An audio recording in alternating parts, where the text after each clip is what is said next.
আমি তাকে ছাড়ুম জীবন না, কিন্তু তার জন্য আমার নাম নষ্ট হবে, মার নাম নষ্ট হবে, এইটা তো আমি হইতে দিব না। তুই যে আমাদেরকে ধোকা দিছস, এটা আমরা কি করুম? আমরা কই যাবো? আমরা কারে মুখ দেখাবো?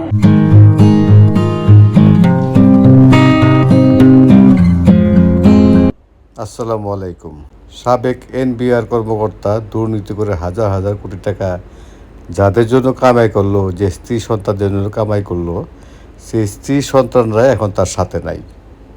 কথায় বলে আল্লাহর মায়ের দুনিয়ার বাইর, পাপ বাপকেও ছাড়ে না।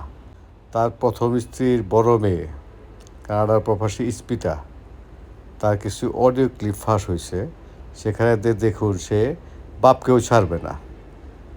তো এখন বুঝুন যে দুর্নীতির টাকার ফল কোন দিকে যায়। ইনি কিন্তু আবার দুদক কর্তৃক চারবার ক্লিন ইমেজ প্রাপ্ত সার্টিফিকেট প্রাপ্ত ভদ্রলোক।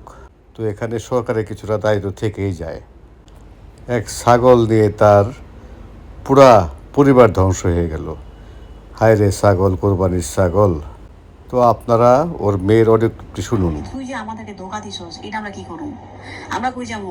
আমরা কারে মুখ দেখাবো? সে আমার মারে ধোকা দিছে, সে আমারে ধোকা দিছে, আমার ভাইরে ধোকা দিছে, আমার ভাইয়ের একটা বাচ্চা হইছে, সে আমাদের ধোকা দিছে।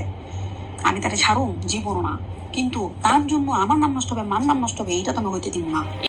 আমার ভাই আমারে বলে, আপু আমার বাপ আমাদের কখনো ভালোবাসে নাই রে বাপু, ভালোবাসলে সে এরভাবে চিট করতো না।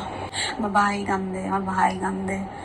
আমার ভাই আমারে বলে, আপু আমার বাপ আমাদের কখনো ভালোবাসে নাই রে বাপু, ভালোবাসলে সে এরভাবে চিট করতো না। মানুষের দোষ তো নাই রে ভাই, দেশের মানুষ তো আসলেই কষ্ট করে।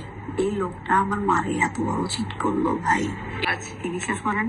আমার বাবার আইনি আমার এখন কোনো মানে ইচ্ছাই নেই তার প্রোটেক্ট করার। আমার তার উপর জিদ, কারণ সে যদি সত্যি করে থাকে, আমি যদি আরো প্রমাণ পাই, আমি যদি আসলেই দেখি, কারণ এখনো আমার মনে হইতেছে ফেক হইতে পারে, বাট যদি আল্লাহর কসম রিয়েল হয় না ভাই, আমি ছাড়ুম না। সম্পত্তির জন্য ওই সেকেন্ড ফ্যামিলি সামনে আসতে চাইছে, বাপে মনে হয় বলছে না, এখন সে আমাদেরকে অ্যাকিউজ করে করে এই কাহিনীটা করছে।